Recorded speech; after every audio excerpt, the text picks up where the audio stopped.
पिछली क्लास की तरह ये क्लास भी आपकी हिंदी क्लास होने वाली है।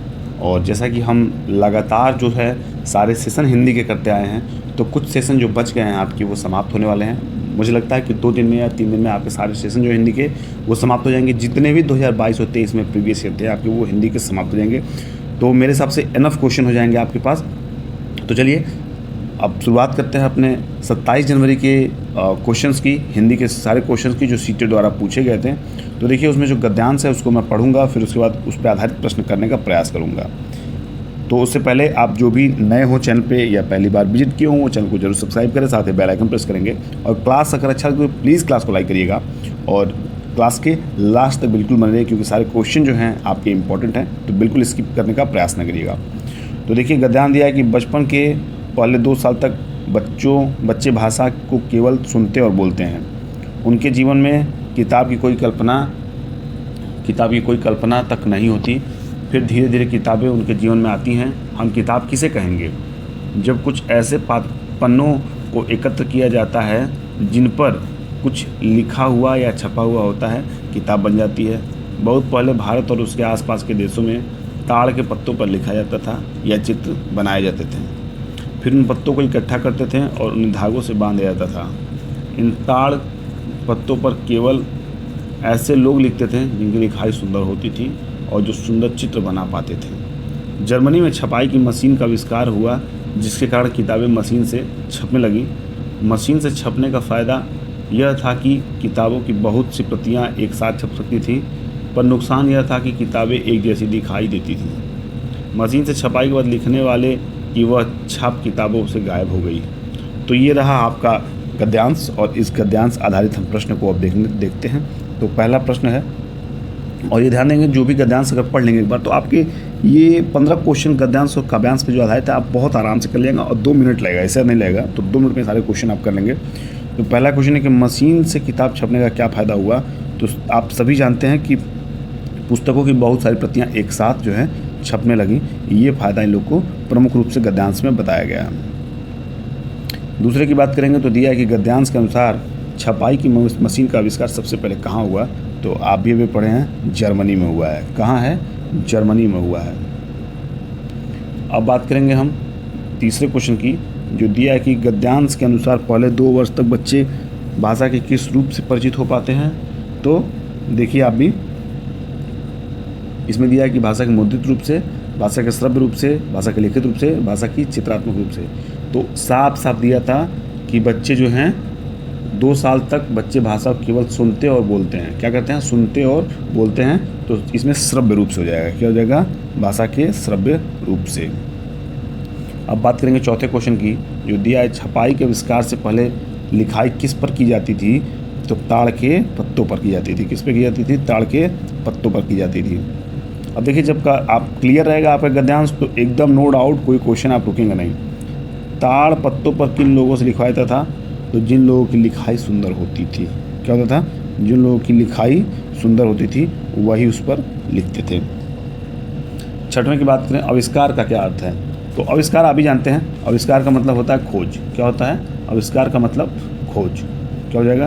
आविष्कार का मतलब खोज, डिस्कवर। 7वें की बात करें तो दिया है कि जो सुंदर चित्र बना पाते थे, इस वाक्य में रेखांकित शब्द क्या है। तो पहले मैं रेखांकित की बात करूं तो रेखांकित देखिए यहाँ आपको मैं रेखांकित कर दे रहा हूँ। तो सुंदर, यहाँ सुंदर किस प्रकार का शब्द है? सर्वनाम है, क्रिया है, संज्ञा है, विशेषण है। तो देखिए जब चित्र आ गया, चित्र, तो चित्र से पहले सुंदर आ गया। चित्र अगर आपका संज्ञा है तो संज्ञा से पहले क्या आ गया? आपका सुंदर आ गया। तो उसे क्या जाएगा? विशेषण कहेंगे। क्या कहेंगे? विशेषण कहेंगे। संज्ञा की जो विशेषता बताते हो उसे विशेषण कहते हैं। बात करें 8वें क्वेश्चन की, दिया है कि फिर धीरे धीरे किताबें उनके जीवन में आती हैं। रेखांकित शब्द गद्यांश के किस के लिए प्रयुक्त हुआ है। तो समझिएगा, रेखांकित शब्द पहले बात करें तो उनके, ये जो रेखांकित है ये उनके है, उनके को रेखांकित किया गया है। ताड़पत्र के लिए, बचपन के लिए, बच्चों के लिए। ये देखिए ताड़पत्र पर लिखने वालों के लिए। तो सी जो है आप ध्यान दीजिए, बच्चों के लिए। क्या हो जाएगा? बच्चों के लिए। 9वें क्वेश्चन की बात करें तो दिया है कि सुंदर शब्द का समानार्थी शब्द है खूबसूरत, नयनक्ष, अच्छा या नेक। तो आप जानते हैं खूबसूरत, खूबसूरत, सुंदर का खूबसूरत। अब देखिए आपका काव्यांश आ गया और इसमें निर्देश दिया है कि 10 से 15 नंबर क्वेश्चन जो है इस काव्यांश आधारित है। तो चलिए पढ़ते हैं इस काव्यांश को। दिया है कि ये जो काव्यांश है इसको पढ़ते हैं। ये बच्चे उतने बच्चे नहीं हैं कि इनमें, यहाँ से पढ़ना आपको, ये बच्चे उतने बच्चे नहीं हैं कि इनमें कभी कभी ढूंढ सकें हम अपना बचपन। इनकी उम्र तो इनकी असल उम्र से भी ज़्यादा लगती है, कभी कभी तो हमसे भी ज़्यादा। इनकी आत्माओं में गौरैया के घोंसले नहीं हैं, लेकिन नई चीज़ों के बारे में ये हमसे ज़्यादा जानते हैं। हम जिन तकनीकी उपकरणों के सामने पहुंचते हैं, पहुंचते ही अचकचाकर ठिठक जाते हैं। कुंठ होकर ये बिना किसी हिचक से दबाना शुरू कर देते हैं। उसके बटन न कोई घबराहट, न गलती हो जाने की आशंका, विश्वास से भरे हैं इनके चेहरे। जिन रास्तों की इन्हें खबर नहीं, खोज लेंगे ये। तो इस तरह आपका एक काव्यांश जो है यहाँ समाप्त हुआ और इसके आधारित हम प्रश्न 10वां देखेंगे।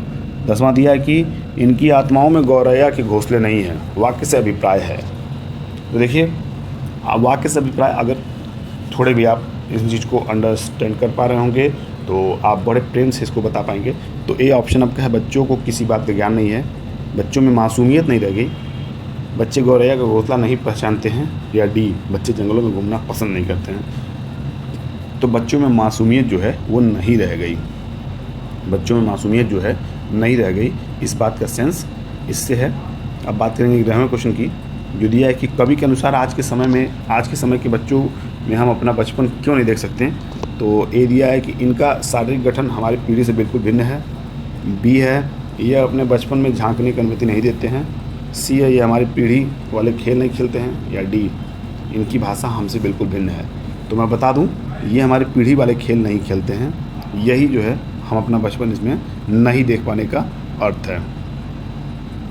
अब बात करेंगे 12वें क्वेश्चन की, जो दिया है आज के बच्चे किन चीज़ों के बारे में हमसे अधिक जानते हैं। तो तकनीकी उपकरणों का प्रयोग, पक्षियों का रहन सहन, वयस्कों का बचपन या अपना इतिहास। तो सभी जानते हैं आजकल के जो बच्चे हैं वो तकनीकी उपकरणों का प्रयोग जो है बहुत हमसे अच्छे से कर पाते हैं बचपन की तुलना में। 13वें की बात करें तो जिन रास्तों की इन्हें खबर नहीं, कवि किन रास्तों की ओर संकेत कर रहा है। जो रास्ते विद्यालय की ओर जाते हैं, या जिस तकनीक से भी परिचित नहीं है, ब्रह्मांड के रहस्य, वयस्कों की कार्यशैली। तो ध्यान देखिए, ये जिस तकनीक से भी अपरिचित हैं, उसका जो कवि है उसका बात कर रहा है। ये जिस तकनीक से भी अपरिचित हैं, ये उसका बात कर रहा है। 14वें क्वेश्चन की बात करेंगे, जो दिया है कि नीचे दिए गए शब्दों में से कौन सा शब्द भिन्न है। तो देखिए कुठ दिया है, कुंठा दिया है, कंठ दिया है, कुंठित दिया है। तो अभी हम कुंठ हम लोग पढ़े हैं, तो देखिए कुंठ पढ़े हैं तो क्या हो जाएगा, जो यहाँ पे कंठ है, कंठ शब्द को ध्यान से देखिए, कंठ जो है आपका ये भिन्न है। बाकी कुंठ, कुंठा, ये भी कुंठ है, कुंठा है और कुंठित है, ये तीनों एक समान शब्द हैं। बाकी देखिए मैं बता रहा हूँ आपको, ये कुंठ का मतलब होगा आपका मंदबुद्धि, इस कुंठा का मतलब होगा निराशा, और इसका मतलब है मंद, बेकाम या मूर्ख, और ये कंठ का मतलब आपके जुबान से है। तो इस तरह सी वाला ऑप्शन जो है वो भिन्न हो जाएगा। अब बात करेंगे इस क्लास के लास्ट क्वेश्चन की, जो 15वां दिया है कि अचकचा कर ठिठक जाते हैं, अचकचा कर ठिठक जाते हैं। तो यहाँ पे अचकचा का पूछा क्या है कि रेखांकित शब्द का अर्थ लिखिए। तो रेखांकित कौन सा है, अचकचा कर। तो अचकचा का मतलब क्या हो जाएगा, आप भी जानते हैं, अचकचा का मतलब एकदम घबरा कर, घबरा जाना, क्या हो जाना, घबरा कर। तो इस तरह ये क्लास और ये क्वेश्चन यहाँ समाप्त होते हैं। मुझे उम्मीद है क्लास आपको बेहद पसंद आए होंगे। तो चलिए पढ़ते रहिए, स्वस्थ रहिए, यही कामना है मेरी, और मेरी शुभकामनाएं आपके साथ कि आप 20 अगस्त को खूब अच्छे से पेपर दीजिए। तो चलिए मिलते हैं क्लास में, तब तक के लिए बाय बाय, टेक केयर।